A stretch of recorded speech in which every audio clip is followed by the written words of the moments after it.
বন্ধুরা কেমন আছো সবাই? আশা করি সকলেই ভালো আছো। আজকে আমি আরেকটা রেসিপি নিয়ে চলে এসেছি।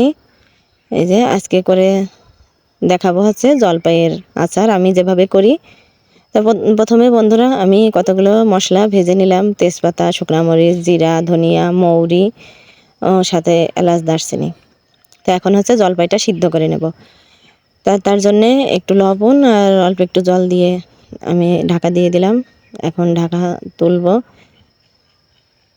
এই যে খুব সুন্দরভাবে সিদ্ধ হয়েছে।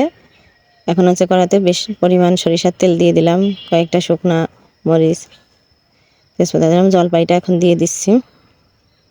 এই যে একটু লবণ দিলাম।